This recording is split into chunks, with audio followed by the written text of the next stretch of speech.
Let me ask you something important. Have you ever noticed how, in just a single moment, your emotions can completely change the direction of your day, your relationships, even your future? One conversation, one thought, one unexpected event, and suddenly you're frustrated, overwhelmed, angry, or discouraged.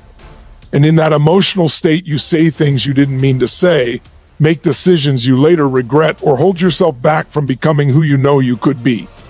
Most people think this is just life happening to them. But what if I told you that this is not life controlling you? This is emotion running on autopilot. Most people go through life believing that their emotions are simply reactions, automatic responses to whatever happens around them. But in reality, emotions are the invisible force shaping nearly every decision you make, every action you take, and every result you experience. Long before logic steps in, emotion has already set the direction. It determines whether you step forward with confidence or pull back with doubt, whether you speak up or stay silent, whether you take action or delay yet again.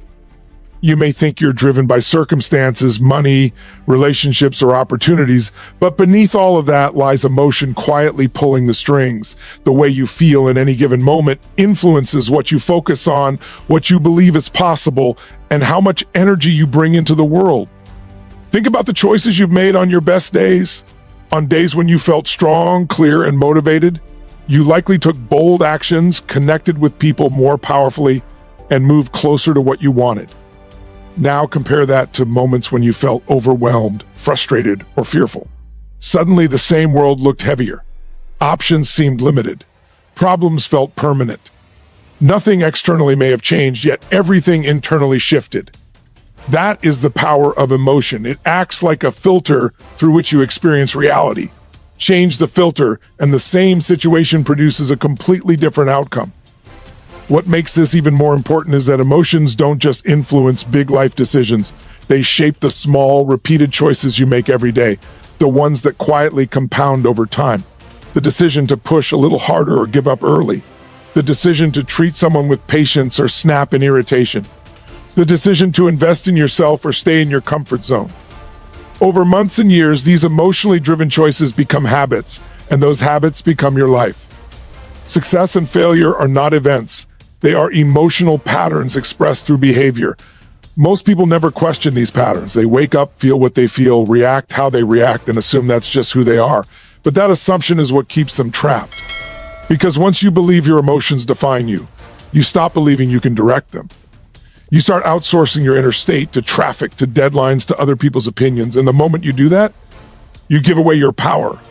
You become reactive instead of intentional, driven by moods instead of meaning. Here's the truth that changes everything. Emotions are signals, not commands. They are feedback from your mind and body about what you're focusing on and what you believe in that moment. When you understand that, you stop being afraid of emotions and start using them as guidance. You realize that mastering your emotions is not about suppressing them, but about understanding them, redirecting them, and choosing which ones you want to live from. Because the moment you take ownership of your emotional state, you reclaim authorship over your decisions, your actions, and ultimately the direction of your life.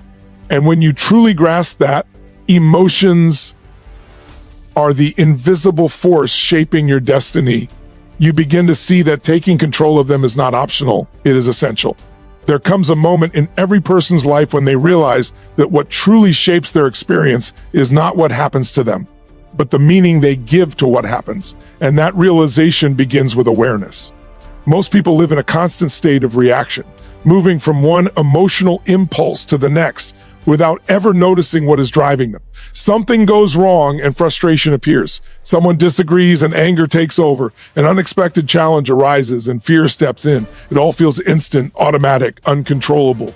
But what if that instant is not as small as it seems? What if, between the event and the emotional response, there is a brief but powerful space where awareness lives? That space is where transformation begins. Awareness is the moment you catch yourself before the reaction fully takes over. It's the instant you notice the tightening in your chest, the rush of heat, the familiar emotional pattern trying to repeat itself. Most people miss this moment because they are too busy justifying their feelings or blaming the situation. But the people who take control of their lives learn to slow that moment down. They notice what they are feeling without becoming it. And in doing so, they create choice where there used to be none. Reaction is fast, unconscious, and rooted in the past. It's based on old experiences, old beliefs, and old emotional habits. Conscious choice, on the other hand, is intentional and rooted in the present. It asks a different question. Instead of asking why this is happening to me, it asks, how do I want to respond? Instead of asking who is to blame, it asks, who do I want to be right now? That shift may seem subtle, but it changes everything. Because when you respond instead of react, you stop letting your past dictate your present. Awareness also gives you the power to interrupt emotional momentum. Emotions, once triggered, want to complete a pattern. Anger wants expression. Fear wants avoidance. Sadness wants withdrawal. But the moment you become aware, you break the chain. You realize that you don't have to follow the emotional script you've followed 100 times before. You can pause, breathe, change your posture, shift your focus, and ask yourself a better question. In that pause, your nervous system begins to settle, and clarity replaces chaos. This is not about denying emotions or pretending they don't exist. It's about recognizing that you are not your emotions. You experience them, but you are larger than them. Awareness creates distance, and distance creates power. When you can observe your emotional state, you gain the ability to guide it. You move from being inside the storm to standing at the center, calm and steady. Over time, this practice rewires how you live. Moments that once controlled you lose their grip. Situations that once triggered you become opportunities to grow. You begin to trust yourself because you know that no matter what happens, you have the ability to choose your response. And that is the moment when reaction turns into conscious choice, when awareness becomes your greatest ally, and when you realize that true emotional control is not about force, but about presence, intention, and the power to decide who you are in each moment. Most people assume that the way they feel is simply part of who they are, as if emotions are fixed traits rather than learned responses. But the truth is that emotional patterns are formed over time through repetition, association, and experience. From an early age, you begin learning how to respond to the world around you. You observe how others handle stress, conflict, disappointment, and success, and without realizing it, you start copying those responses. Over time, what began as a reaction becomes a habit, and what becomes a habit starts to feel like identity. You stop saying, "This is something I do," and start saying, "This is who I am."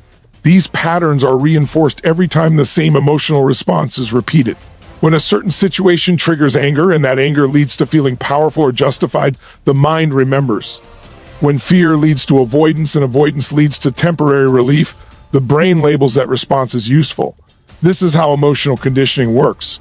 Your nervous system learns what emotions to produce based on what it believes will protect you or help you survive. The problem is that many of these patterns were created in moments when you had limited understanding, limited resources, and limited choice. What once served you may now be holding you back. The most empowering realization is that if emotional patterns are learned, they are not permanent. The brain is not rigid, it is adaptable. It is constantly rewiring itself based on what you practice consistently. This means that every time you interrupt an old emotional response and replace it with a new one, you are literally training your nervous system to operate differently. Change does not require years of struggle or dramatic breakthroughs. It requires conscious repetition of better emotional choices. When you understand this, blame disappears. You stop judging yourself for feeling a certain way and start becoming curious about why the pattern exists. Curiosity creates freedom because it shifts you from self-attack to self-mastery. Instead of saying, "What is wrong with me?" you begin asking, "What did I learn? And what can I learn now instead?" That question opens the door to transformation. Changing emotional patterns begins with identifying the triggers that activate them. A tone of voice, a certain type of pressure, a familiar scenario. Once you recognize the trigger, you can prepare a new response in advance. You decide how you want to feel, how you want to act, and what meaning you want to assign to the situation. At first, this feels unnatural because the old pattern has momentum. But with repetition, the new response becomes easier, faster, and more automatic. Over time, the emotional patterns that once controlled you begin to lose strength. Confidence replaces hesitation. Calm replaces reactivity. Empowerment replaces helplessness. You realize that you are not broken, you are simply trained, and anything that can be trained can be retrained. This understanding shifts your entire relationship with your emotions. They stop being unpredictable forces and become tools you can shape with intention. When you truly grasp that your emotional life is the result of learned patterns, you stop trying to fix yourself and start designing yourself, knowing that with awareness, repetition, and commitment, you can create emotional habits that support the life you want to live. Most people spend years trying to change their circumstances without ever realizing that the real leverage point is responsibility for their inner state. They believe that if situations improve, if people behave better, or if problems disappear, then they will finally feel calm, confident, or fulfilled. But that double way of thinking puts your emotional life in the hands of forces you cannot control. The moment you wait for the outside world to give you permission to feel good, you surrender your authority. True emotional strength begins when you decide that no matter what happens externally, you are responsible for how you show up internally. Taking responsibility does not mean blaming yourself or pretending challenges don't exist. It means recognizing that while you may not control events, you always control the meaning you assign to them and the emotional response that follows. Two people can face the same situation and experience completely different emotions. One feels defeated, the other feels challenged. One feels attacked, the other feels motivated. The difference is not the event, but the interpretation. Responsibility is the willingness to own that interpretation and consciously choose one that empowers you rather than weakens you. When you take responsibility for your inner state, you stop reacting emotionally to everything around you. You stop being pulled into drama, negativity, and stress that don't serve you. Instead of asking why this is happening to me, you ask, what can I learn from this and how can I use it? That shift alone changes your emotional chemistry. It replaces helplessness with control and confusion with clarity. You begin to experience a sense of stability that is not dependent on external conditions. This sense of inner authority creates confidence. Confidence is not the absence of fear, it is the knowledge that you can handle your emotional responses even when fear appears. When you trust yourself to manage your inner world, challenges stop feeling overwhelming. Pressure becomes fuel. Uncertainty becomes opportunity. You are no longer at the mercy of moods or moments. You become grounded, intentional, and resilient. Responsibility also strengthens our relationships. When you stop expecting others to manage your emotions for you, resentment fades. You communicate more clearly, listen more deeply, and respond with intention instead of impulse. You no longer need others to change for you to feel okay. That freedom creates respect, connection, and emotional maturity. Over time, taking responsibility for your inner state transforms how you live. You wake up with purpose instead of anxiety. You face problems with resourcefulness instead of resistance. You become the calm center in chaos, the steady presence others rely on.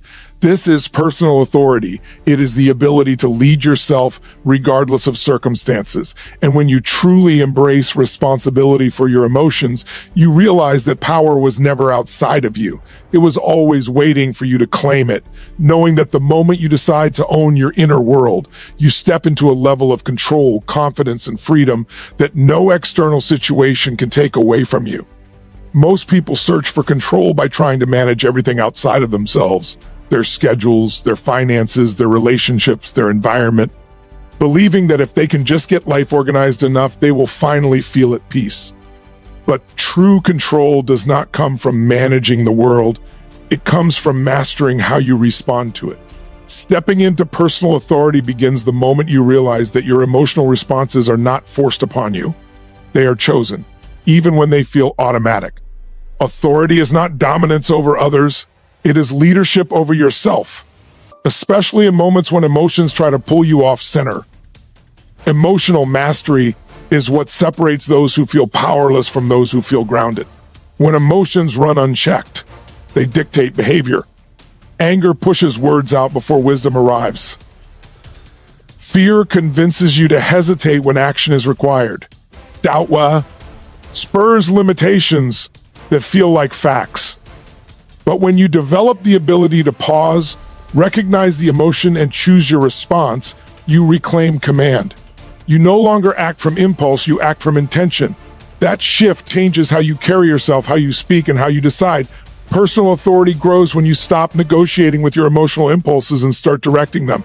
Emotions are energy, and energy follows focus. When you allow your focus to lock onto problems, threats, or past disappointments, your emotional state follows that direction. But when you consciously redirect your focus towards solutions, possibilities, and growth, your emotional state changes with it. This is not denial, it is discipline. It is choosing where your mind lives and how your body responds. Mastering emotional responses also builds self-trust. Every time you respond calmly instead of reacting aggressively, every time you choose courage instead of avoidance, you send yourself a powerful message that you are capable. That message compounds. Over time, you stop fearing your own emotions because you know you can handle them. You no longer worry about losing control because control is no longer fragile. It becomes a skill you rely on. This mastery creates presence. Presence is felt. People sense it in the way you listen, the way you speak, the way you remain steady under pressure. When others are reactive, you are responsive. When others are overwhelmed, you are centered. This is not because you feel less, but because you choose more deliberately. Your emotions serve you instead of controlling you. Stepping into personal authority does not mean you will never feel anger, fear, or frustration. It means those emotions no longer own you. They become information, not instructions. You decide how long they stay, how intensely they show up, and how they are expressed. That Scion-making power is freedom. It is the foundation of leadership, confidence, and resilience. When you master your emotional responses, life no longer feels like something that happens to you. It feels like something you participate in consciously. Challenges become tests of character instead of threats to identity. Pressure becomes a proving ground rather than a breaking point. And in that space of emotional mastery, you stand fully in your authority, knowing that no matter what unfolds around you, the most important power, the power to choose your response, always belongs to you. There is a defining shift that happens when a person stops seeing themselves as a victim of emotion and starts living as the owner of their inner world. This shift is not loud or dramatic, but it is profound. It is the moment you recognize that emotional control is not about suppression, perfection, or never feeling pain. It is about direction. It is about deciding again and again which emotions deserve your energy and which ones no longer get to run your life.